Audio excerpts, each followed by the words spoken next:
Šiandien meistro rubrikoje pasidalinsiu labai vertingais patarimais, kaip kokybiškai nusidažyti sienas. Tai tam jums reikės kokybiškų įrankių ir keletą žinoti niuansų, kaip tai padaryti. Tuo aš su jumis ir pasidalinsiu. Pirmas mano patarimas yra nusivalyti dulkes nuo sienų. Tai imam įrankį, aš turiu tokią specialią šluotą dulkių valymui ir kruopščiai visur prasieinam. Kam tai reikia daryti? O tam, kad dažas gerai prikibtų, kad jis neatšoktų, nes tikrai patirties ne vieną kartą esu matęs, kad atsiranda puslelių bedažant ant sienų, tai reiškia, kad yra blogas sukibimas. Ten anksčiau būdavo, kad meistrai nenuvalo dulkių ir dažo ant viršaus. Tikiu, kad dabar taip nebėra. Tai ir jūs, jeigu norėsit persidažyti, tai irgi nusivalykite visas dulkes. Nes čia irgi puikiai matos, kiek dulkių dar yra ant sienos, viskas yra nušveista. Taigi nusivalius visas sienas, sekantis mano patarimas yra pasiruošti įrankius darbui. Dažnai nauji įrankiai ir volai būna neparuošti darbui, tai kaip juos reikia pasiruošti. Tai pasiimat lipnią juostą, įplėšėt ją ir apsisukat voliuką. Kam tai reikia padaryti? Tam, kad naujas voliukas dar šeriasi. Tai dėl to mes jį apsisukam stipriai su lipnia juosta ir nuplėšim tą lipnią juostą ir kartu su ją nusiplėš viskas, kas nėra gerai prikibę ir būtų linkę likti ant mūsų sienos, o tai reiškia, kad turėtumėt plaukuotą sieną, ko niekas nenori. Aš kai tik pradėjau darbus irgi neturėjau patirties, tai imdavau voliukus ir iškart dažydavau, tai pilna būdavo tų plaukų ant sienos ir visokių šiukšlių, tai viską reikėdavo su pirštais išvalyti. Tai pamačiau paslaptį, kurią naudoja kiti meistrai, tai ir aš pradėjau tą naudoti, tai tikrai kiekvieną kartą tai darau ir tikrai išgaunu geresnę kokybę. Manau, puikiai matos, voleliai buvo atlikta depiliacija.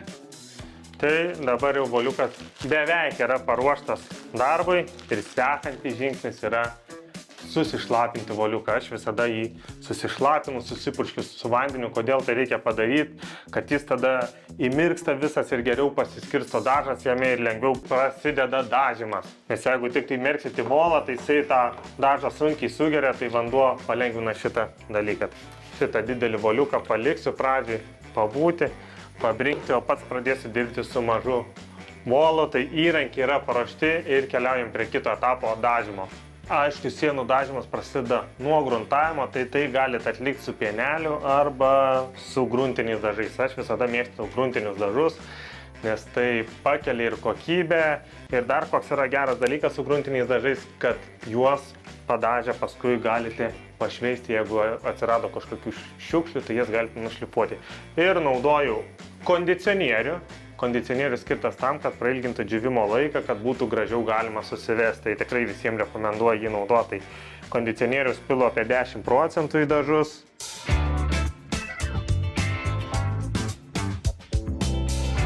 Dažai paruošti, tai deduosi pirštinės, kad nesusivedinčiau savo gražaus manikiūro. Ir pradėsim dažymą. Tai dažymą geriausia visada pradėti nuo viršaus.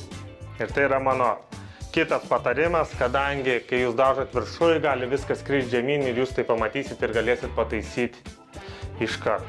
Tai piluosi dažus į tokią vonelę.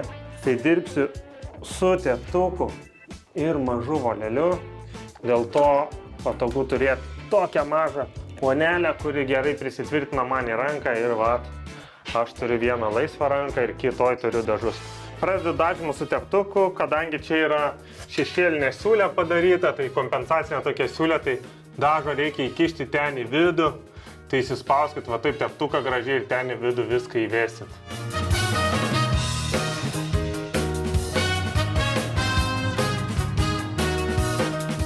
Apvedimus pasidariau, laikas eiti dažyti plotą su didžiuoju volu, tai nelaukit, kol viskas uždžius, iš karto dažykit visą plotą, kad viskas gražiau susivestų. Norit gero rezultato, dažykit tamsoje ir niekada savo namuose nebejunkite šviesos. Tai pilu dažą į didžiąją vonelę, pasiruošiau dažus plotam ir mano patarimas jums, kaip nepridažyti prie lubų su bolu neprisiliesti. Atsistojate prie sienos, pasimatuojat maždaug aukštį, iki kur jums beveik yra vieta, ar ne?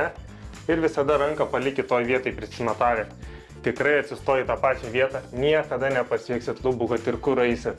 Matot, kaip patogu ir neišdažysit lubų visokiom juodom, mėlynom ar kokiom tik spalvom norėsit. Tai pradedam dažymą. Tai gerai įsimurkom volą, negailėkit. Volė dažų turi būti apstu.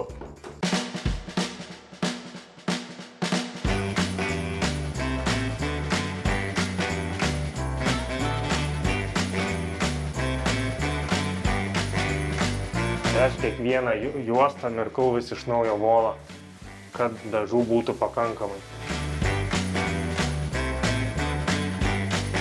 Taip ir prieš dažant, ką dar būtina būtų pasidaryti, tai gerai įsivedinkit patalpą, o paskui neatidarykit langų ir nepadarykit skersvėjo, nes tokiu būdu pasunkinsit savo darbą ir negausit gero rezultato, nes bus skersvėjis ir dažai džius netolygiai ir tikrai gali būti nekoks rezultatas.